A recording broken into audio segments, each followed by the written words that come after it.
Bienvenue à Planète Terre. À l'émission cette semaine, nous allons entrer dans la mécanique derrière les grands enjeux. D'abord, l'enjeu de l'aide humanitaire. Vous savez, depuis le tremblement de terre d'Haïti, on a beaucoup vu ce qui se passait là, mais est-ce qu'on a bien vu l'essentiel? Alice Corbet, qui est postdoctorante au Cerium, est spécialiste des questions d'aide humanitaire, et nous dit qu'on met un peu trop en scène, c'est-à-dire les médias, on met en scène la victime, évidemment l'aide humanitaire, mais où sont les vrais Haïtiens? Où sont ceux qui veulent faire changer les choses et où est la responsabilité de chacun dans une situation assez grave? Donc, y a-t-il illusion d'optique créée par la façon dont on aborde les crises humanitaires? Elle va nous expliquer son point de vue là-dessus. Ensuite, nous allons passer le reste de l'émission à démonter la mécanique du capitalisme et de son évolution récente. Yvan Allaire, qui est chercheur invité au HEC, entre autres choses, je vous le présenterai plus longuement tout à l'heure, va nous expliquer comment le capitalisme s'est développé ces dernières 30 années pour devenir une chose très différente de ce qu'elle était à l'époque de General Motors ou de General Electric ou de IBM du début des années 60. C'est l'entreprise elle-même qui a changé, la façon dont elle est gérée, la façon dont elle établit ses priorités, la façon dont ses dirigeants sont rémunérés. Et Yvan Allaire va nous expliquer en quoi il y a une perte de loyauté qui est au cœur de la crise du système. Vous allez voir, c'est assez fascinant. Il est un très grand pédagogue. Mais après la pause, d'abord, nous allons nous interroger sur l'éthique de la mise en scène des victimes.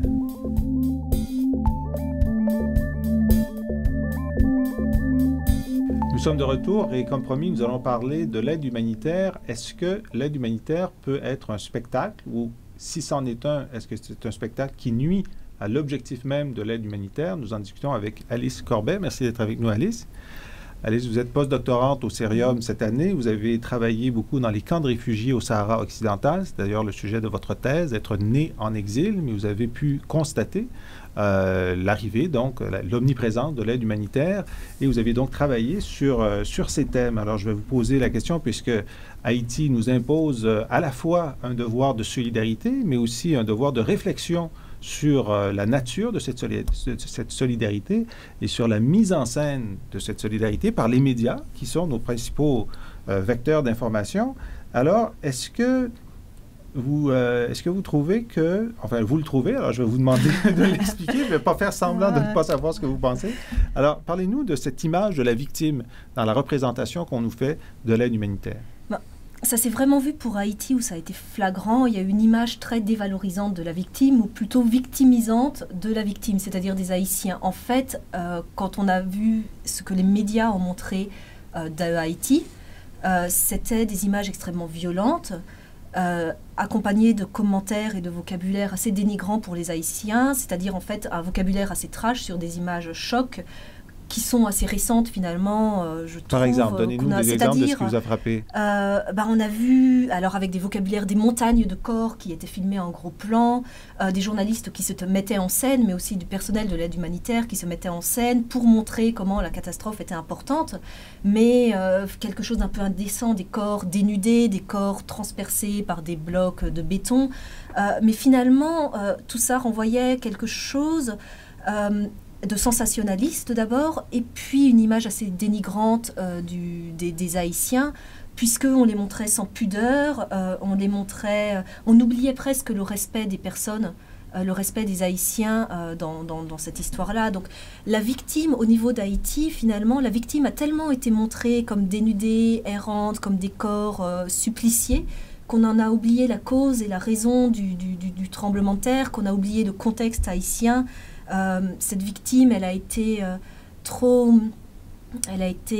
finalement magnifiée. Oui. Mais alors, je vais jouer le sceptique de service. Ouais. En fait, n'était-ce pas la réalité? Il y a un tremblement de terre majeur, les gens sont victimes du tremblement de terre, il y a des montagnes de corps, il y a de l'aide humanitaire. Comment aurions-nous pu ne pas montrer ça? Alors, il faut le montrer, certes, puisque c'est l'information, c'est un état des faits, mais il y a eu surenchère. Il y a eu finalement, c'était presque comme un très bon scénario catastrophe. C'est-à-dire que les personnes y sont allées vraiment fort au niveau de Haïti et on a retrouvé ces images de victimes décontextualisées, c'est-à-dire ces images un peu de personnes errantes qu'on a vues s'installer très vite dans des camps déplacés et dépolitisées et avec très vite un processus de personnes et du système humanitaire qui arrive dessus, les militaires américains. Donc tout ça, c'est bien de le montrer, mais c'était trop spectacularisé, c'était trop mis en scène. Et finalement, ça enlevait, je trouve, la valeur politique et même toute décence envers le peuple haïtien dans cette histoire-là. Qu'aurait-il fallu faire? Ah, c'est une grande question. Peut-être un peu plus respecter les Haïtiens. Je parle ici à ces images assez violentes qu'on a eues, d'images qui zoomaient sur les enfants morts, qui montraient vraiment des cadavres, qui insistaient avec un vocabulaire très glauque sur ces montagnes, sur ces gens amassés, entassés dans des brouettes, sur ces journalistes qui se mettaient eux-mêmes en scène avec un masque. Oui, puis des journalistes qui donc participaient au sauvetage d'un enfant et qui montraient à la caméra ce qu'ils avaient fait. Bon, évidemment, il y a de l'autopromotion là-dedans. Oui. Mais je vais essayer de vous poser une question comparatiste.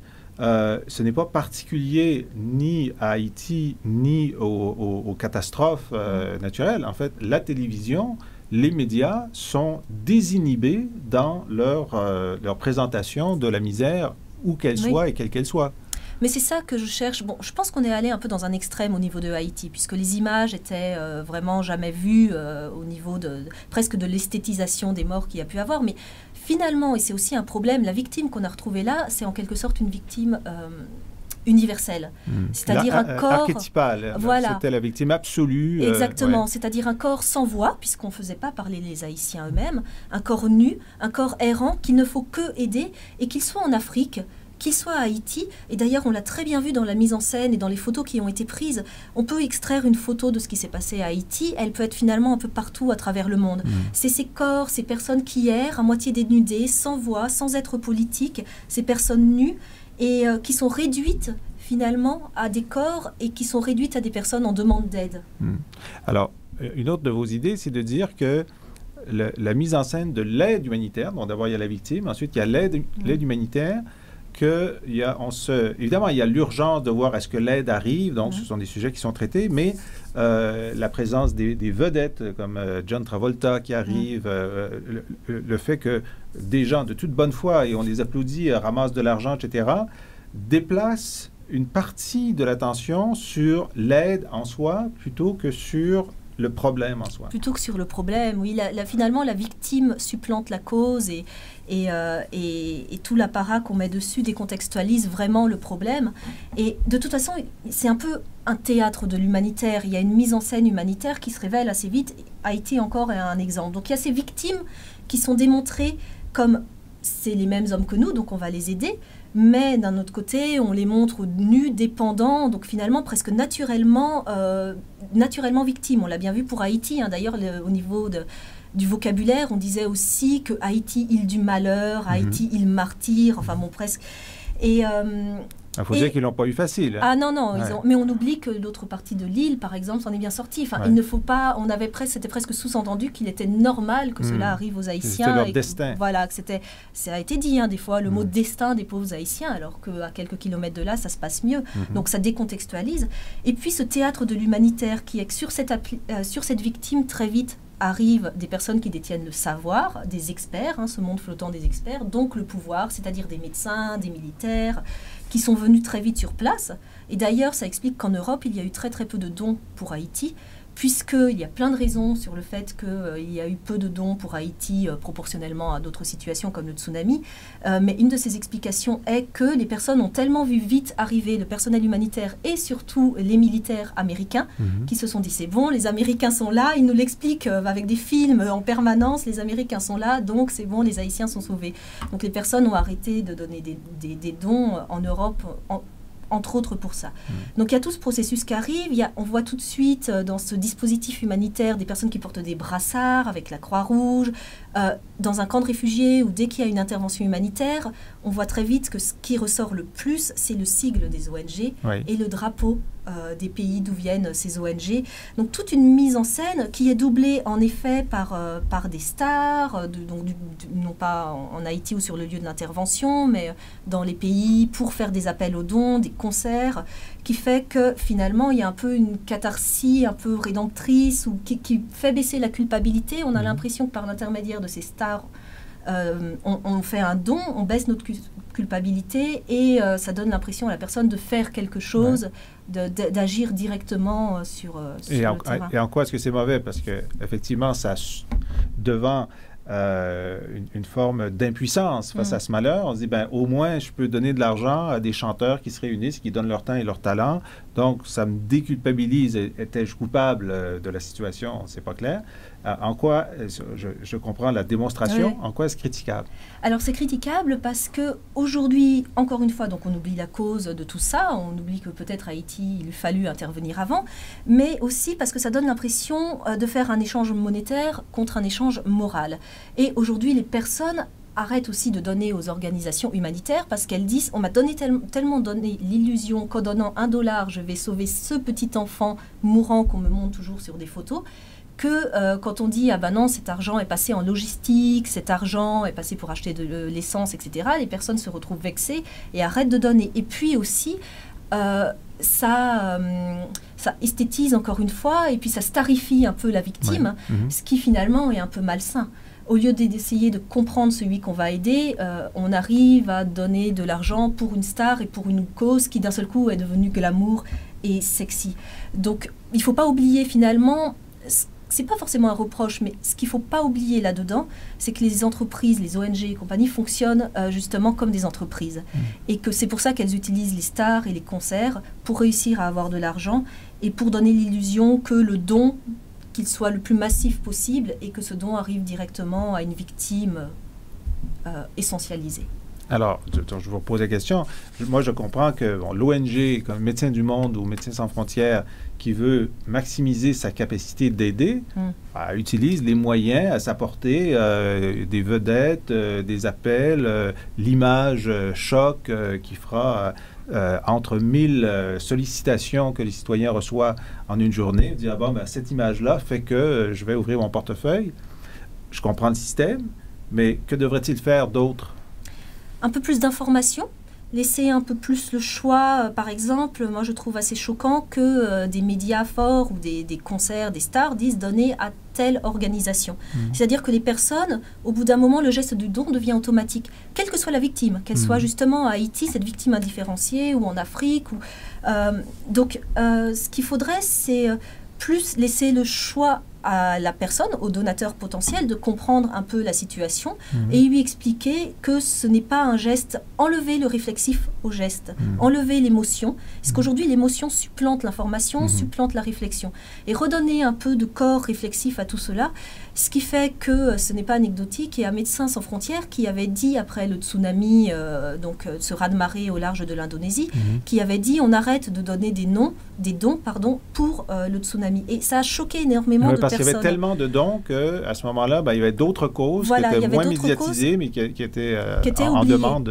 Et ça a énormément été choqué et mal compris à cause de tout ce... était choquant et mal compris à cause de tout ce système qui fait que les gens se sont sentis trahis. Alors qu'au final, le fait de pouvoir reverser le don ailleurs et sur des sujets qui sont oubliés, sur des sujets où les stars ne s'investissent pas, sur des sujets qui ne sont pas sous le feu des caméras, c'est aussi une bonne idée. Alice Corbet, dans le temps qui reste, j'aimerais que vous nous parliez de cette expérience unique que vous avez eue de vivre plusieurs reprises dans un camp de réfugiés et donc de développer une connaissance de ce que c'est pour des enfants de naître, donc déracinés dans un camp de réfugiés. Comment est-ce que ça modifie leur propre estime d'eux-mêmes, la représentation qu'ils ont de ce qu'ils sont dans le monde? C'est une vaste question, mais ça fait beaucoup de personnes en perdition, puisque des camps de réfugiés, ce sont des lieux d'exception, ce sont des lieux qui sont en dehors des frontières d'où viennent les personnes, où il y a tout un dispositif humanitaire, où les personnes sont dépendantes du dispositif humanitaire, où les personnes ont des cartes et vont chercher telle nourriture, tel jour, à telle heure. Donc naître dans ce genre de situation, c'est finalement naître avec une identité qui est perdue, puisque le passé, c'est celui de l'exil, c'est celui d'où on est parti, et naître une identité de victime, justement, qui est celle d'être réfugié. Donc ça fait, dans les camps sahraouis où j'ai travaillé, des adolescents qui sont un peu perdus parce qu'ils sont en recherche d'un espace propre à développer, et elles revendiquent des droits qui ne leur sont pas offerts dans ce dispositif humanitaire. Elles revendiquent des droits de circuler, le droit de travailler, le droit de se positionner justement en personne et d'arrêter d'être dépendant de tout un système politico-humanitaire, médiatique. Et ça donne lieu soit à des situations de fuite, ces personnes essayent de sortir des camps de réfugiés, sans toutefois perdre leur cause, quelle qu'elle soit, hein, puisque donc, guerrières, indépendantistes, qui ont fait qu'elles sont arrivées dans des camps de réfugiés, mais fuite pour essayer de mieux vivre, ou alors, très souvent, cela fait que les personnes entrent des schémas extrêmes de revendication de soi, qui fait que dans les camps sahraouis, c'est flagrant, c'est nos parents sont arrivés dans les camps pour se battre, 30 ans après, on y est encore, il y a une deuxième génération qui est en train de naître, donc on ne peut pas continuer comme ça, ou on meurt à petit feu dans le désert, ou alors on fait un acte terroriste, quel qu'il soit, et la martyrologie s'explique aussi beaucoup comme ça, c'est-à-dire qu'on fait un acte de don total de soi, puisque la cause ne semble pas pouvoir avancer par les voies normales, qu'elles soient démocratiques ou de guerre civile ou d'autres formes, ben là, c'est no future finalement. Exactement. No future pour la personne et pour la cause, donc un acte... Et puis il y a un peu un non-sens justement à ces dispositifs humanitaires qui s'installent dans la durée, qui est qu'à force d'assister les personnes, on ne leur donne plus la capacité de faire, on ne leur donne plus, on leur enlève, on les habitue tellement à recevoir et on leur interdit tellement de faire qu'au bout d'un moment, ces personnes se trouvent écrasées par tout ce processus et elles essayent de revendiquer les réfugiés souvent, voilà, c'est pareil, ça fait penser aussi aux Haïtiens, enfin, on a montré surtout les images des pillards, on a montré des images un peu déviées, mais on oublie que les réfugiés, que les personnes qui subissent une catastrophe essayent de se mobiliser politiquement très rapidement, deviennent des personnes qui créent une nouvelle société malgré le désordre, et toutes ces victimes qui sont assignées à être des victimes finalement essayent de se rebeller contre leur rôle de victime et essayent de prendre à nouveau elles-mêmes responsabilité de leur propre corps. De retrouver une dignité humaine. Exactement. Alice Corbet, merci beaucoup pour ces réflexions, ces éclairages. Je rappelle que vous êtes postdoctorante au Cérium. Vous avez fait vos études à l'École des hautes études en sciences sociales. Et je vous demande, qu'est-ce que vous avez pensé à nous suggérer comme plage musicale? Alors, spontanément, ce qui me venait, c'était les grands concerts, Band-Aid, voilà, qu'il y a eu. Mais j'ai justement voulu donner un peu la voix aux sans-voix et insister sur le fait que toutes ces personnes qu'on assigne au rôle de victime résistent face à ça et ne sont pas passives. Donc, j'ai décidé Tiken Jah Fakoly, donc c'est du reggae. De quelle origine? Bonne question. Je ne sais plus, oui, j'hésite entre la Guinée, non, je ne voudrais pas me prononcer pour ne pas dire de bêtises, et qui a des discours assez politiques. D'accord, et c'est la plage Y'en a marre. Et Y'en a marre. Y'en a marre. Alice Corbet, merci beaucoup, on écoute grâce à vous Tiken Jah Fakoly, Y'en a marre. Hey yo, the real dumb master Tiken Jah Fakoly, alongside Yanis Oduwa. Are you ready? Alongside Tiken Jah. Oh na na na, l'Afrique na mama. Oh na na na, le peuple na mama. Nous sommes de retour à Planète Terre, l'émission des chercheurs du Cérium, et comme promis, nous allons tenter de comprendre qu'est-ce qui a détraqué l'économie mondiale ces dernières années, qu'est-ce qui a détraqué le capitalisme, et pour nous en parler, Yvan Allaire, merci beaucoup d'être avec nous. Yvan, vous êtes président du conseil d'administration de l'Institut sur la gouvernance d'organisations privées et publiques. Vous avez une longue carrière de consultant en économie, en conseil stratégique. Vous êtes maintenant professeur émérite de stratégie à l'UQAM, professeur associé au HEC. L'Institut a un pied aussi à Concordia. Et vous avez écrit avec votre collègue et conjointe, Mihaela Firsiroutou, j'ai bien prononcé? Parfaitement. Ce livre qui m'a absolument passionné, Black Markets and Business Blues, The Man-Made Crisis of 2007-2008 and the Road to a New Capitalism. Alors, je traduis, marché noir et dépression des affaires, business blues, si on veut. Et déprime, oui. Déprime des affaires. Comment la crise de 2007-2008 a été faite par l'homme, ce n'est pas un acte de Dieu, et la route vers un nouveau capitalisme. Alors, tout un programme, et nous allons tenter de démonter une partie de ce que vous écrivez. D'ailleurs, il y a une synthèse de ce livre qui est disponible en français. Les gens iront sur le site du Cerium, on va faire un lien pour qu'ils puissent se le procurer, ou sinon le livre est dans les bonnes librairies. Bon, alors ce que vous expliquez, Yvan Allaire, c'est que, en fait, depuis une trentaine d'années, il y a une transformation qui s'est faite, disons multiforme, qui a fait en sorte que la grande entreprise GM, GE, qui avait un modèle assez stable, a été transformée parfois à son corps défendant. Vous identifiez la montée de 3 marchés, le marché des produits et services, le marché du talent et le marché financier. Alors, prenez-nous par la main et expliquez-nous en quoi ces 3 développements ont changé les choses. Oui, très bien. En fait, elles sont aussi, ces 3 marchés sont aussi interreliés. Et donc, changement dans l'un imprime des changements à l'autre. Commençons par le marché financier peut-être, parce que c'est celui qui me semble au cœur véritablement de cette dynamique. À quelque part autour des années 80-85, les caisses de retraite sont devenues des actionnaires importants et même majoritaires, les fonds institutionnels également, les fonds mutuels, actionnaires majoritaires des entreprises. Bon, en soi, ça n'a pas de conséquences graves, c'est un déplacement vers des fonds plutôt que des individus. Dans la nature de qui possède l'entreprise. Qui sont les propriétaires des entreprises? Avant, c'était des familles et des individus. Familles, des individus, quelques fonds, mais essentiellement, c'était ainsi.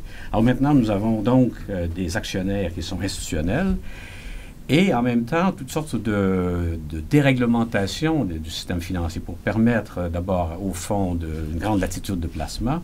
Et évidemment, étant donné les sommes en jeu, parce que les caisses de retraite prennent des dimensions absolument gigantesques, évidemment, de nouveaux joueurs apparaissent, nouveaux joueurs financiers. À l'avance, on va se souvenir de ça même chez nous, au début, mais la caisse de dépôt, en fait, on lui disait, c'est nos retraites, donc vous ne prenez que des obligations fixes complètement sûres et très peu d'actions. Jouez pas en bourse avec notre argent.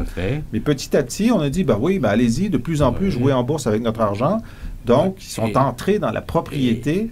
Et vous avez un graphique là, extraordinaire qui montre qu'il y a un moment où les fonds de gestion possèdent pour plus de 50% des 1000 plus grandes entreprises américaines. Oui, c'est près de 70-75% maintenant. D'accord. Et oui, et au départ, pas d'actions étrangères. Après ça, oui, des actions étrangères, enfin, etc. Pas d'immobilier, bien sûr, l'immobilier, enfin, etc. Donc, une grande attitude aux caisses de retraite. Mais surtout, c'est que les fonds qui sont propriétaires développent une perspective de courte durée. Et même si une caisse de retraite a une perspective de longue durée, on les évalue. Vous savez, vous connaissez bien la problématique ici, d'ailleurs, au Québec. On les évalue chaque année. Alors, certains endroits, on voudrait chaque trimestre même.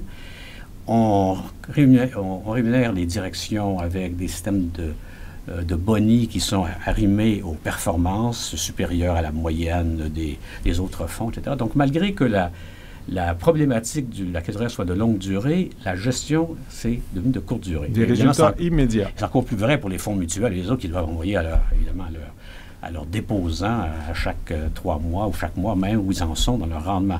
Donc, une pression qui, subtilement, s'est exercée sur la direction pour obtenir des rendements à court terme. C'est ça. Alors, je vous arrête là parce que le changement, pour vous, il est évident, pour nous moins, c'est que dans la structure, dans le modèle précédent, donc beaucoup d'actionnaires de GM, par exemple, très diversifiés, mettaient de l'argent là-dedans, prenaient leurs dividendes chaque année et étaient dedans pour 15 ans.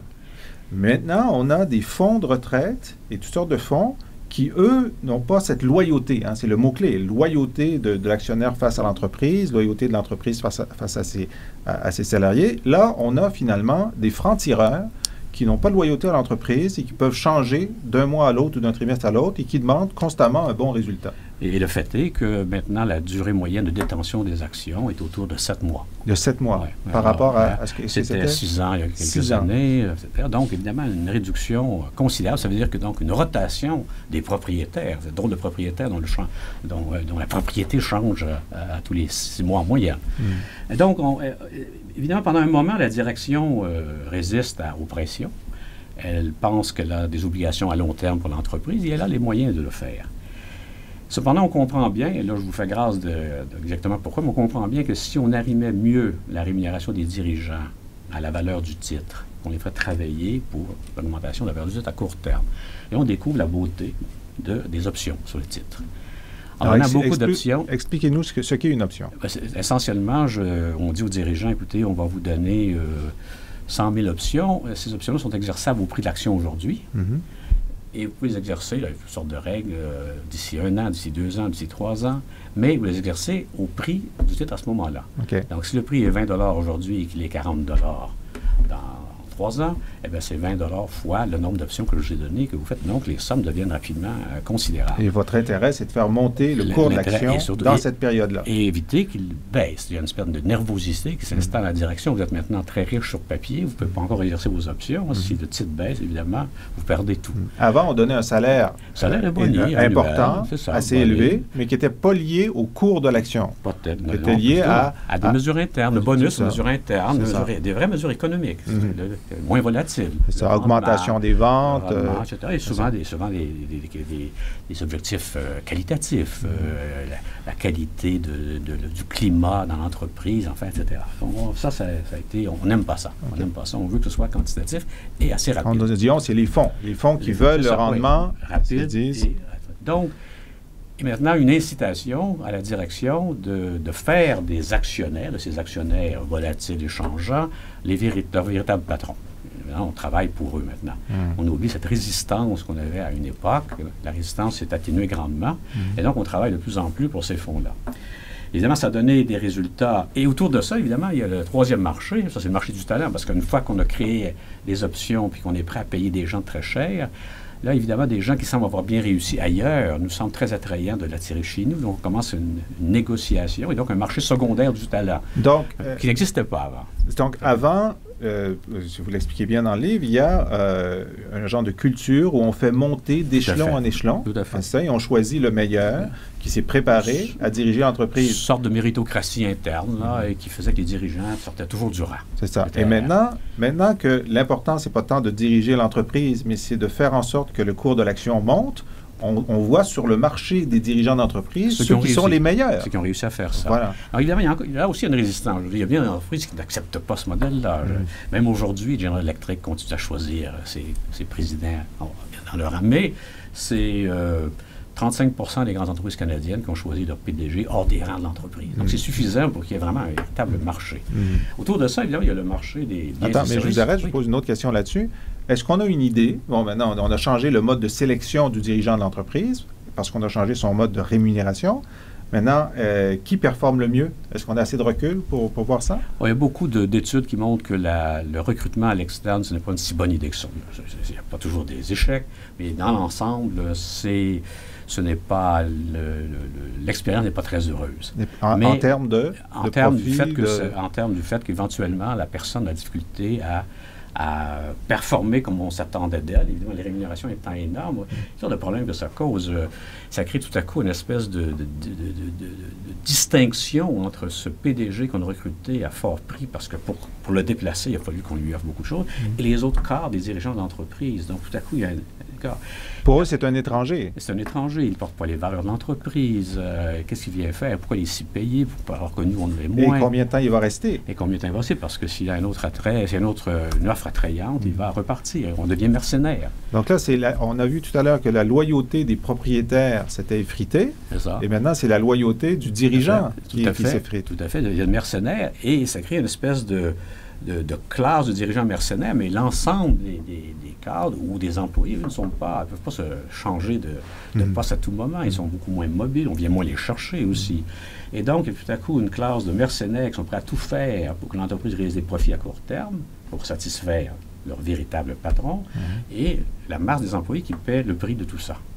Et ça, cette situation. Et quand vous mettez autour de ça, justement, le marché des biens et services qu'on a ouvert à la concurrence, on a donc dit maintenant, il faut performer en termes de coûts, les délocalisations, les déplacements, etc., tout ça sont extrêmement bienvenus et recherché même par ces dirigeants mercenaires qui veulent bien sûr livrer la marchandise. Parce que ça a un impact sur l'action. Ça a un impact sur l'action, ça a un impact sur le profit. S'ils ne le font pas, ils vont se faire changer. Yvan Allaire, est-ce que vous iriez jusqu'à dire que par exemple, des délocalisations. Alors, on sait très bien que aller en Chine ou au Pakistan baisse les coûts de production d'une partie, que sans ce système renouvelé de rémunération, des entreprises n'auraient pas choisi de faire ces délocalisations? Mais remarquez que la seule différence, c'est bien sûr qu'une fois qu'on a accepté la mondialisation des biens et services, il y a une conséquence. La seule différence, c'est qu'avant, mon premier réflexe comme dirigeant soit de dire il faut absolument que j'aille en Chine ou aux Indes. C'est peut-être de dire on est dans le même bateau, là, les employés et moi. Parce que moi, je ne suis pas un mercenaire, je suis de l'entreprise. Nous sommes des collègues depuis 20 ans. Comment peut-on ensemble se battre et éviter justement de délocaliser? Peut-être qu'on n'aura pas le choix éventuellement. Mais ce ne serait pas le premier choix. Ça ne sera pas le premier choix dans le modèle. Dans l'ancien modèle. Dans le modèle que. Non, ce ne sera pas le premier choix dans l'ancien modèle où on essaierait de se battre ensemble. Bon, il faudrait faire face à la musique, puisque cette musique-là, ce n'est pas nous qui la dirigeons. Mais dans le nouveau modèle... C'est très rapide. Ouais. C'est très rapide. Ouais. Par exemple, il y a un cas extrême, vous me direz, mais que j'ai trouvé extraordinaire, c'est quand Circuit City, aux États-Unis, donc une entreprise publique avec le nouveau modèle, a décidé que ses coûts de main-d'œuvre étaient trop importants parce qu'il y avait des échelles salariales dans lesquelles les employés avaient grimpé à force de loyauté, de rester là, et a décidé de virer tous ces employés qui faisaient plus de, je ne me souviens pas, 30 000 $ par année. Ils ont viré. Il disait, si vous voulez votre emploi, venez postuler pour un emploi à 10 000 $ de moins. C'est ça. Ça serait jamais... On a beau être anticapitaliste, ce ne serait pas vu dans une entreprise de distribution américaine dans les années 60. Même si on est très pro-capitaliste. Oui. Non, c'est absolument pas. Et remarquez que, fort heureusement, je fais une parenthèse, il y a des entreprises hérétiques. Ce sera le prochain livre, d'ailleurs, les entreprises hérétiques, qui refusent de jouer cette partie-là. Et à côté de ça, il y a un Costco qui, lui, volontairement paie cher ses employés. Il les garde et veut les conserver. Les marchés financiers font pression sur la direction. Ils ne cèdent pas. Oui, ben d'ailleurs, c'est Walmart-Costco. Alors, l'action de Costco est moins prisée que l'action de Walmart parce que Costco refuse de jouer au jeu de Walmart. Oui, quoique maintenant, ça donne des effets parce que un personnel qui est engagé, un personnel qui aime l'entreprise, qui se sent bien traité par l'entreprise, aussi fonctionne bien, traite bien les clients, etc. Et donc, en fait, Costco fait mieux maintenant que Walmart. Donc, on a parlé de ce marché du talent, de ce marché financier, mais revenons donc sur cette question des fonds. Il y a les fonds de retraite, on comprend comment ça fonctionne, et là, ensuite, il y a eu ce nouveau développement qui sont les hedge funds, qui prennent énormément de pouvoir. Qu'est-ce que c'est? Ben, essentiellement, d'abord, c'est un abus de terme. Hedge funds, au départ, c'était des fonds qui vous disaient qu'on a des stratégies de placement qui font en sorte qu'on vous donne des rendements, mais qu'on vous protège à la baisse, si jamais il y a un... Donc, c'est hedge, donc protégé. Okay. Un genre de garantie, d'assurance. Une façon de placer l'argent avec des mesures qui protègent à la baisse. C'est relativement facile à faire. Bon. Cependant, on a étudié le terme, on l'a galvaudé. Sur les 9 000 qu'il y avait, il y avait 10 000 de ces hedge funds en Amérique du Nord. Il y a à peu près peut-être 1 000 qui sont des vrais hedge funds, 9 000 sont des fonds de spéculation. Essentiellement, elles ont ramassent des sous. Au départ, c'est de gens riches, des gens qui veulent placer quelques millions pour voir ce qu'ils peuvent faire avec ça. Et là, on a toutes sortes de stratégies. Je vous fais grâce de toute la gamme des stratégies, mais essentiellement, c'est une recherche continuelle des imperfections de marché. Comment je peux faire de l'argent? L'imperfection de marché, c'est dangereux ce terme parce que ça amène à en provoquer des imperfections de marché. Et la pire imperfection de marché, c'est évidemment d'avoir de l'information d'initiés. Okay. Mais expliquez-nous, qu'est-ce que serait une bonne imperfection de marché? Ah, je recule juste un instant. Donc, il y a quelqu'un de riche, il sait que de toute façon, il ne sera pas ruiné, donc il met une coupe de millions en disant « joue un peu plus risqué avec ça ». Pour que je fasse encore plus d'argent. Si je le perds, tant pis. Puis si je double ou je triple, tant mieux. Si tu fais du 20-30 okay. Et pour faire ça, le gestionnaire de fonds demande 2 % de gestion et 20 % des profits qu'il réalise. C'est extrêmement... Oui. C'est là qu'on a des fortunes extraordinaires. Sauf que sont apparus les Dr. Frankenstein du système financier. Assez curieux, ce sont les caisses de retraite. Les caisses de retraite ont découvert qu'elles pouvaient elles aussi faire cela avec vos sous. Okay. Alors maintenant, les hedge funds, les grands hedge funds, les fonds de couverture, la plupart de leurs fonds viennent de caisses de retraite privées, caisses de retraite publiques, les fondations, c'est 90 % de leurs fonds. Sans ces fonds-là, ce sont de petits joueurs. Je ne suis pas de problème avec des spéculateurs, avec qui, si vous voulez faire spéculer avec votre argent, vous avez bien le droit.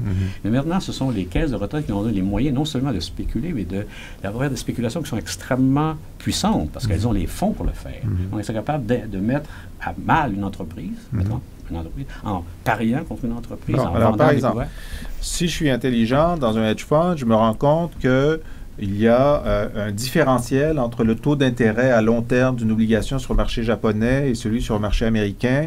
Donc, j'utilise cet écart pour faire un peu d'argent. Ouais. C'est normal, Ouais. c'est de bonne guerre. C'est les arbitrageurs. C'est ça. Mais si j'ai quelques milliards de dollars dans mes poches, je peux décider de provoquer un événement et de gagner de l'argent avec cet événement. Ce que je peux faire, c'est que je peux, par exemple, je vais prendre l'exemple le plus simple, non seulement j'ai de l'argent que vous m'avez confié, que tous les fonds m'ont confié, mais avec cet argent-là, dans un univers d'endettement facile, je peux aussi emprunter 10 fois ce montant-là.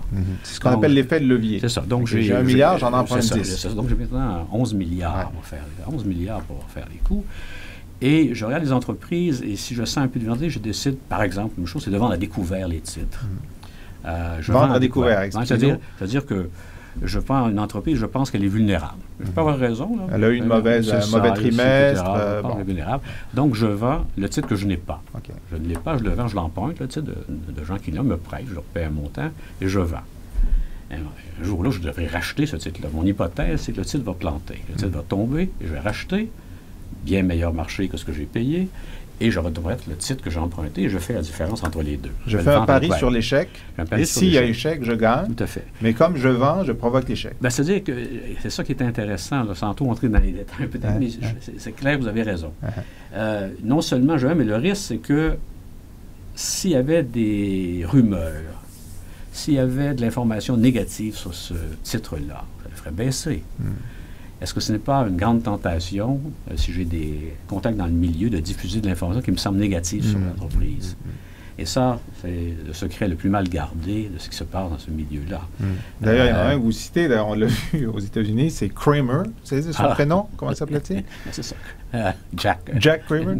Alors, Cramer, qui était un hedge fund, un manager de hedge fund, qui maintenant a une émission sur la chaîne CNBC où il donne des conseils d'investissement qui parfois sont spectaculairement mauvais et qui explique que oui, l'important c'est de dire quelque chose de faux et de créer une fausseté absolue sur le titre que vous voulez faire descendre alors que vous savez que c'est le contraire pour faire de l'argent. La vérité est votre pire ennemi, essentiellement. Dans ce... Oui, et donc c'est un exemple parmi d'autres, mais dans la crise qui est venue en 2007-2008, particulièrement 2008, on avait aussi découvert des instruments comme les assurances sur le crédit. L'assurance sur le crédit qui fait que je peux parier sur la dette d'une entreprise, sur la dette des hypothèques recueillies. Je peux parier maintenant sur la dette des pays sans détenir cette dette-là. J'en ai pas. Moi, je m'investis dans ça, mais je pense que ça va baisser. Si ça baisse, la valeur de mon assurance va augmenter. Alors, je peux faire avec les sommes que j'ai des paris extraordinaires. Et ce qui fait que si je fais bien ces paris, c'est pas si sorcier quand on est très près de ça avec l'information. Là, les sommes sont faramineuses, on a un pouvoir. On critique la rémunération des dirigeants. Bon, j'en veux, je veux, mais les 25 gestionnaires de fonds de couverture les mieux payés ont gagné en 2007 5 fois la rémunération des 500 PDG du S&P 500. 5 fois la rémunération des 500 PDG. Pour être sur cette liste, il fallait faire 360 millions pour entrer sur les 25. Le premier en haut faisait 2,3 milliards. Par année. Dans une année. C'est incroyable. Ouais, bon, alors donc, compte tenu du fait qu'ils ont accumulé ces sommes et qu'ils ont développé ces façons de trouver des failles ou de générer des failles dans le système, donc leur capacité de pression sur les chefs d'entreprise est décuplée. Non, parce que beaucoup se sont donné justement cette vocation. Ils s'appellent maintenant des activistes, des actionnaires activistes. Les actionnaires, les fonds de retraite essaient bien sûr, de faire pression pour qu'on ait des votes consultatifs sur la rémunération, etc. Mais eux, c'est autre chose. Ils prennent des participations et là, tout de suite, demandent des gestes très dramatiques pour faire monter le titre. Par exemple? Par exemple, ils vont dire, il faut que vous vendiez l'entreprise. C'est simple. La meilleure façon de faire monter le titre d'une entreprise, c'est de la vendre. Il y a toujours une prime à vendre une entreprise. Alors, si le titre est à 25 $, j'ai réussi à la faire vendre, je vais faire à peu près 30 à 40 % sur ça habituellement. Donc, il y a une série de fusions, d'acquisitions qui n'ont de sens que pour faire monter le titre. On fait pression pour ça. Et avant, la direction se battait. Rappelez-vous les LBOs des années 80. La direction se battait contre ça. Maintenant, la direction se bat, mais moins parce qu'elle gagne, elle aussi, beaucoup. Beaucoup d'argent, avec ses options. Ouais. Oui, et toutes les options et tous les programmes de rémunération variable qui ne sont pas payables deviennent payables, monnayables le jour où il y a une transaction. Donc, le nouveau dirigeant d'entreprise dans ce nouveau modèle, il a intérêt à faire monter le titre boursier, si ça veut dire délocaliser, briser le syndicat, dépecer son entreprise en petits morceaux. Tous ces événements vont faire endetter son entreprise. Tous ces événements vont faire monter le titre boursier et vont lui faire beaucoup d'argent. Et de toute façon, il vient d'arriver il y a 3 ans. Il va partir ailleurs dans 2 ans. Il va mesurer le moment de son départ, bien sûr, parce qu'il a le nez dans l'air, il voit ce qui se passe, il va choisir le moment de son départ. Et c'est un système très dangereux. Et c'est pour ça que nous, on ne peut pas considérer que ce système, j'ai déblatéré sur ce système à Davos, je le fais partout, parce qu'on ne peut pas. Heureusement, le Québec, le Canada, on a beaucoup d'entreprises avec des actionnaires de contrôle. On a beaucoup d'entreprises avec des actions en vote multiple. On a beaucoup d'entreprises qui sont totalement privées.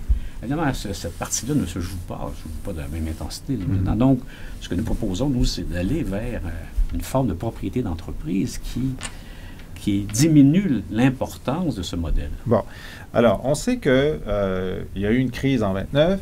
Il y a eu un président qui était Franklin Delano Roosevelt qui a créé une série de réglementations qui ont fonctionné essentiellement jusque dans la fin des années 70, et qu'il y a eu des récessions, mais il n'y a pas eu des bulles financières comme celle qu'on vient de vivre. Enfin, on en a vécu une très grave, on a vécu une avant, et qu'à partir des années 80, il y a eu une pression forte des groupes financiers pour, en fait, défaire ce que Franklin Roosevelt avait fait.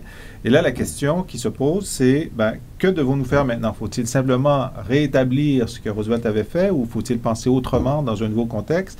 Dites-nous ce que vous en pensez. Oui, mais la loi Glass-Steagall, beaucoup voudraient y revenir, qui était celle qui faisait ce départage des institutions financières. On ne pouvait pas être banque et banque d'affaires et courtier et assureur dans une même société. Je pense que ceci est remis sur la table depuis quelques jours, quelques semaines. Mais là, de dire aujourd'hui qu'il faudrait démanteler les grandes banques américaines pour séparer, donc d'une part, leurs activités bancaires normales et leurs activités de courtier, c'est une énorme affaire. Oui, mais ça pourrait se produire. Il y a beaucoup d'appui politique, là. Enfin, appui populaire, je devrais dire. L'appui politique, on verra. Vous connaissez le système américain, c'est plus compliqué qu'à première vue, on le pense. Alors, comment sortir les œufs, le jaune d'œuf et le blanc d'œuf de cette omelette qu'on a maintenant? D'abord, il faut s'adresser aux causes immédiates de la crise. Bien sûr, il y a les phénomènes de vente à découvert sans contrôle, enfin, etc. Les règles comptables ont joué un rôle. La non-réglementation des hedge funds, des fonds de couverture, tout ça a joué un rôle immédiat. Nous, on fait un chapitre sur tout ça, mais le chapitre principal, c'est comment on va aux sources du problème, au fond du problème. Et pour nous, le fond du problème, c'est de faire en sorte de rebâtir la loyauté dans l'entreprise, la confiance, le trust, diraient les Américains, les anglophones, dans et autour de l'entreprise. Et qu'est-ce que ça veut dire? C'est comment fait-on pour avoir un actionnariat plus stable, qui est capable de penser, et donc une direction qui est capable de penser à plus long terme, qui n'est pas soumis aux aléas du quotidien de l'entreprise. Et il y a plusieurs façons de le faire. Une très simple, on veut qu'il y ait une citoyenneté corporative, c'est-à-dire une citoyenneté d'entreprise qui fait que les gens ne votent pas leurs actions avant une année de détention. Bon, et vous faites une comparaison avec les touristes, là. Oui, c'est ça. Expliquez-la. Écoutez, on dit toujours, dans un pays, les touristes qui sont là le jour de l'élection ne votent pas. Et d'ailleurs, non plus, les joueurs sont rarement propriétaires du casino. Ce serait très dangereux d'avoir les joueurs propriétaires du casino, et c'est un peu ça. Là. On a les actionnaires qui sont de ce type-là, qui sont beaucoup des joueurs, n'est-ce pas? Mais en même temps, ils sont les propriétaires. On dit non, les propriétaires d'entreprise, ce sont les actionnaires. Les actionnaires, ce sont ces joueurs. Ce sont les joueurs, oui. Alors donc, c'est un peu bizarre comme situation. On dit non, une année, et je dois dire qu'on a pris position en 2006 sur cette question. Au départ, ça horrifiait les gens des milieux financiers. Maintenant, on y vient. J'étais curieux de voir qu'à Davos, il y a beaucoup de réception à ça, et que des propositions dans ce sens-là, même la SEC aux États-Unis commence à penser que ce serait intéressant que des fonds, pour avoir le droit de mettre des administrateurs en nomination, doivent détenir leurs actions pendant 1 an. Donc, on s'en beaucoup de temps. C'est court, 1 an, finalement. Ben, si court, avant, c'était 6 ans. Oui, c'est court, mais il faut comprendre que pour les fonds de couverture, c'est une éternité. Ouais. Pour eux, c'est une éternité. De dire, je ne peux pas agir avant 1 an. C'est pas parfait, c'est pas la seule mesure qu'on propose. OK. Bon, d'abord, une citoyenneté. Comme si on vit au Québec, si on est citoyen et qu'on vit au Québec depuis au moins 6 mois, on a le droit de voter à l'élection. Vous dites, il faut détenir l'action pour 1 an pour participer au processus. La même logique, comprendre l'entreprise, la connaître, enfin, etc. Et ce qu'on dit aussi, c'est nous sommes favorables aux actions vote multiple, aux entrepreneurs, c'est-à-dire qu'ils gardent le contrôle de leur entreprise, que les familles puissent contrôler l'entreprise.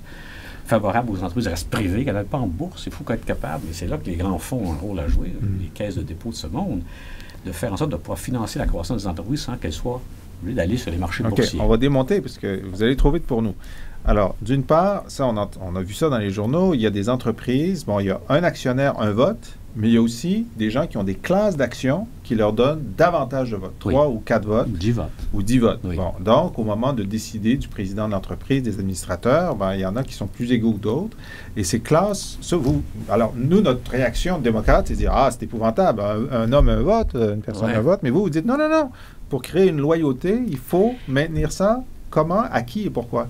D'abord parce que l'entreprise qui devient publique, c'est le produit d'un entrepreneur, d'un innovateur, de quelqu'un. Il avait une entreprise publique. Nous, on dit que sa contribution à l'entreprise n'est pas le simple équivalent du capital argent qui est mis en ça. Moi, comme nouvel actionnaire, je mets 500 $, j'obtiens des actions. Mais lui, il a bâti cette entreprise, elle est sienne.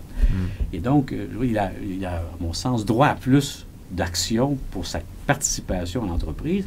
Et d'ailleurs, plus il est engagé, plus il fait bien, plus j'en profite, moi, évidemment, comme actionnaire. Donc, je profite de son talent, je profite de son génie, je profite de son dynamisme. Je ne peux pas juste faire ça en disant, bon, ben, on va être égaux maintenant, une action, un vote chacun. Il faut bien voir que si on bâtit des entreprises et qu'elles ont cette structure, ça fait en sorte qu'elles sont imperméables aux prises de contrôle. Elles sont imperméables aux actionnaires, activistes, fonds de couverture. Elles ne touchent pas d'ailleurs aux entreprises. Je vais vous dire une chose, si on n'avait pas eu ce genre de structure de capital... Au Québec, au Canada, Bombardier serait propriété de Boeing maintenant. CG serait propriété de, je ne sais pas, l'IDS ou d'un autre. Magna aurait propriété de GM ou d'un autre. Pourquoi? Parce que en 2002, les marchés boursiers étaient à plat. Ça ne coûtait rien. Le dollar canadien, le dollar américain valait $1,50, $1,62 même à un moment donné. Imaginez si c'était des occasions d'affaires absolument irrésistibles. Donc, ce qui nous a protégés, c'est que les fondateurs de ces entreprises ont le contrôle parce que même si c'est une entreprise qui est en bourse, même si on peut acheter et vendre des actions, eux, par le fait que chaque action vaut 10 votes, ils ont le vote prépondérant ou la majorité? Ils ont, dans la plupart des cas, ils ont plus de 50% des votes. Mais même à 30-40% des votes, on ne peut pas acheter l'entreprise. Et ça, c'est notre système à nous, mais aux États-Unis, est-ce que ça existe? Oui, mais justement, les gens disent, oui, mais aux États-Unis, ça existe moins. Mais je rappelle bien que Google a la même structure. Ah oui? Que Berkshire Hathaway, M. Buffett, dont on vend une structure de la même nature, les actions à vote multiple. Bien sûr que le New York Times, les actions à vote multiple. Bien sûr que News Corp, les actions à vote multiple. Donc, les gens qui ont des entreprises qui ont bâti comprennent bien la valeur de cette stabilité de l'actionnaire. Et les actionnaires ne s'en portent pas trop mal chez Google ni chez Buffett. Mais je suppose que les hedge funds détestent ça. Et les fonds institutionnels aussi au Canada. C'est une grande bataille. Absolument éliminer ça parce que, bon, c'est pas démocratique. Donc, la citoyenneté, 1 an au moins pour avoir droit à son mot à dire dans la démocratie interne des propriétaires, les protéger ou étendre, dites-vous, les votes multiples? En tout cas, que l'entrepreneur qui devient public, premièrement, l'entrepreneur devrait essayer de rester privé. On va être capable de financer sa croissance sans qu'il devienne public. S'il doit devenir public, pour toutes sortes de raisons de financement, il devrait le faire en s'assurant qu'il garde le contrôle de l'entreprise pendant un temps. Ensuite, écoutez, je pense qu'on on est en train de réévaluer, c'est presque une hérésie ce que je vais dire, on est en train de réévaluer quand même les sociétés d'État et leur rôle. Parce que il ne faut pas s'empêcher de voir ce que fait la Chine avec ces sociétés d'État. Et évidemment, cette combinaison de sociétés d'État cotées en bourse et la puissance qu'elles ont acquise, on a aussi appris comment les sociétés d'État pouvaient être gouvernées. Il y a bien des erreurs à la société d'État, mais on a aussi appris cela. On a aussi à redécouvrir, ou en tout cas à stimuler plus les coopératives. Attendez, alors je reviens sur la Chine parce que vous êtes allé à Davos et vous avez écrit un compte-rendu sur la posture de la Chine à Davos, et je vous cite, avec une croissance économique qui ne connaît pas la récession, la Chine affirma subtilement à Davos la supériorité de son modèle sur celui qui faillit faire basculer les économies occidentales dans l'abîme. La perspective que le succès du modèle chinois perdure et suscite l'émulation des pays émergents donne le frisson. Oui, parce que c'est quand même un gouvernement autoritaire. Je ne vais pas rentrer dans les droits de la personne et tout ça, mais c'est sûr que c'est un gouvernement autoritaire et avec une économie progressivement libérée. C'est ça, mais où les sociétés d'État jouent un rôle puissant. Et d'ailleurs, plusieurs des sociétés, c'est pas les vieilles sociétés d'État chinoises, ce sont les nouvelles qui sont maintenant actives sur la scène internationale, qui veulent racheter les nôtres, qui veulent construire nos métros et nous dire comment les construire. Les fonds souverains. Les fonds souverains, etc. Mais donc, leur modèle de société d'État, nous, on ne peut pas les acheter. Ils ne sont pas dans le jeu. Alors, vous dites, on devrait faire la même chose ou pas? Non, ce que je dis, c'est... D'abord, je rappelle que des 10 sociétés ayant la plus forte capitalisation boursière au monde, 4 sont des sociétés d'État chinoises. Ah bon? C'est même remarquable. Mais comment est-ce qu'une société d'État peut être capitalisée? Ils ont une partie de leur capital en bourse. Okay. C'est comme si l'Hydro-Québec, il proposait, ça devait 30 de son capital en bourse. Ça serait une grosse société boursière, enfin une grosse valeur boursière. Non, les sociétés d'État, il faut s'assurer qu'elles aient un rôle. Faut pas, autrement dit, je dis c'est le mouton noir du capitalisme société d'État. Donc, il faut réévaluer ça. Je ne veux pas tout craindre société d'État partout, mais il y a un rôle. Il faut apprendre à ce que ces États jouent leur rôle et qu'on apprenne de ce qui a été bien fait dans ce domaine-là et de ce qui a été mal fait. Je dis aussi que les coopératives doivent jouer un rôle. Ça m'intéresse beaucoup, les coopératives, mais au Québec, qu'est-ce que ça voudrait dire pour nos sociétés d'État? Je pense que ce que ça veut dire, j'ai énoncé dans le livre qui est assez caustique. Les sociétés d'État prennent la mesure de la maturité politique d'une société. De quelle façon? C'est-à-dire qu'une société qui est politiquement immature ne devrait pas avoir de société d'État, parce qu'ils vont tourner évidemment en ballon politique, vont tourner en favoritisme, etc. Donc, je pense que la société québécoise est politiquement mature. Ça veut dire que donc on peut se permettre de regarder ça. Je suis contre la privatisation de l'Hydro-Québec, par exemple. Je pense que ça joue un rôle important. Je ne dis pas qu'on doit étendre, mais je pense qu'on doit regarder comment faire en sorte de tirer le maximum de nos sociétés d'État et de se donner une philosophie, ou en tout cas une politique sur où et comment on veut que les États jouent un rôle dans l'économie québécoise. Donc, légitimer leur existence, leur rôle, c'est un des outils. Ce n'est pas, comme beaucoup de néolibéraux le disaient jusqu'à récemment, quelque chose qui devrait finir par disparaître. Non, ça doit être quelque chose qui fait partie du paysage économique. Tout à fait.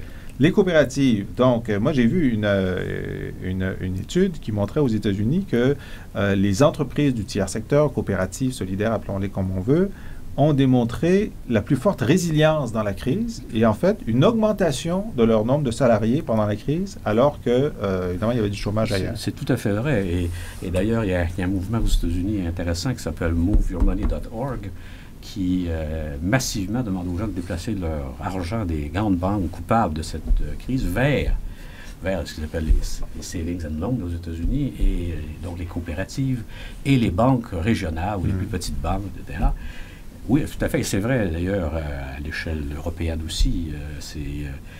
Et ce qui est remarquable, c'est que dans certains pays, les coopératives représentent une part importante du PIB de ces pays-là. La Finlande. 8% en Europe en général, en Amérique du Nord. La Finlande, c'est 14%. 14%. Donc, au Québec, c'est 6%. Okay. Ça, en fait, je devrais préciser que c'est seulement la part prise par les 300 plus grandes coopératives au monde. D'accord. C'est pas les moins coopératives, sont les petites coopératives dont les statistiques...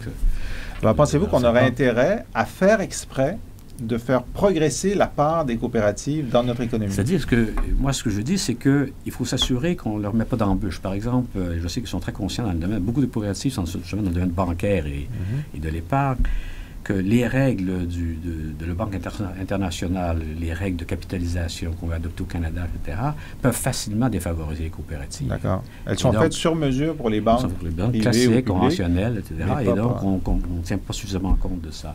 Je pense aussi qu'on doit... je dis toujours, je fais bien culpa, que dans l'enseignement, dans nos écoles de gestion, les coopératives ont un parent pauvre.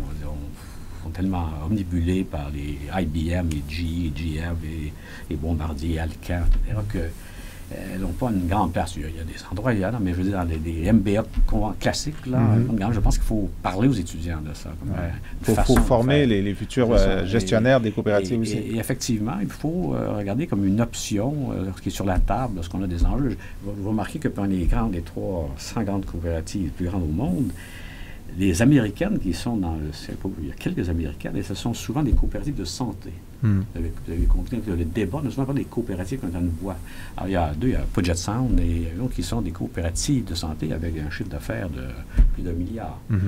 Et donc, il y a des lieux, des endroits où elles peuvent jouer un rôle remarquable. Il faut juste être alerte et dire... Vous savez quoi, au Québec, on le savait depuis longtemps, le premier employeur privé aux États-Unis, c'est Walmart. Au Québec, c'est le Mouvement Desjardins.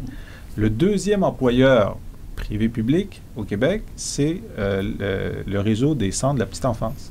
Saviez-vous? Non, j'ai appris ça la semaine dernière. Ah bon? Alors, donc, vous aurez appris quelque chose, et moi, j'aurais appris énormément et avec nos auditeurs. Yvan Allaire, merci beaucoup de nous avoir pris la main pour nous expliquer à la fois les causes du problème et nous avoir exposé certaines pistes de solutions. Je rappelle le titre de votre livre « Black Markets and Business Blues » je répète qu'on va mettre un lien vers une synthèse en français sur le site. Je signale que vous serez un des conférenciers invités à l'école d'été du Cerium cet été, le capitalisme en crise, point d'interrogation. On pourrait peut-être mettre un point d'exclamation. Donc, on va pouvoir vous entendre là, les gens qui veulent s'inscrire, soit toute la semaine ou à la conférence. Et on termine en chanson. Qu'est-ce que vous diriez de Gilbert Bécaud? « Ah, si j'avais des sous ».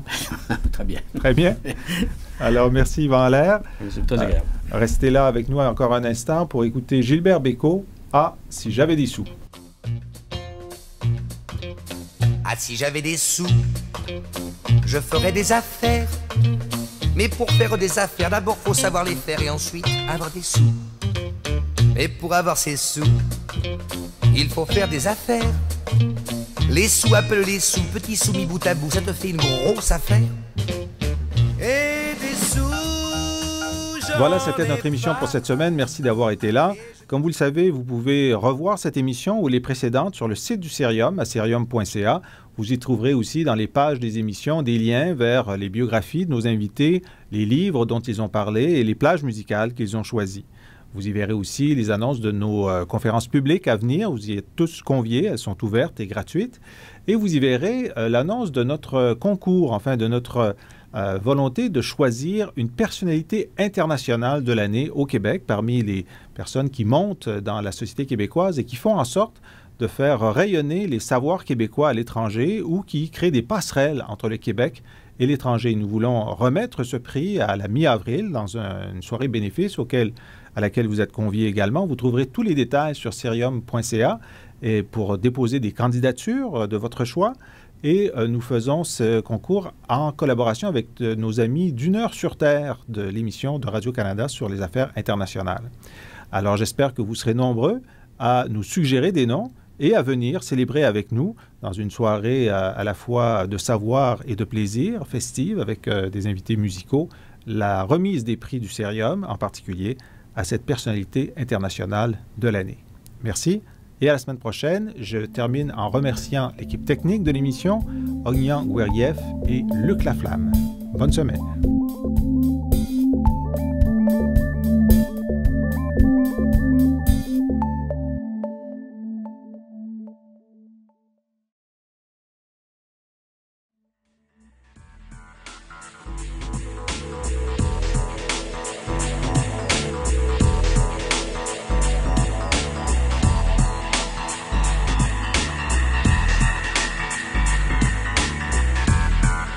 Après 3 ans d'école d'été, c'est toujours aussi bien, c'est vraiment, l'atmosphère est sympathique.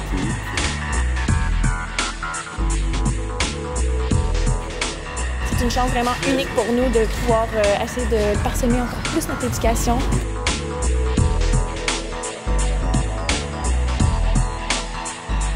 Peut-être c'est le thème qui a rendu l'ambiance décontractée, mais en tout cas propice à l'apprentissage.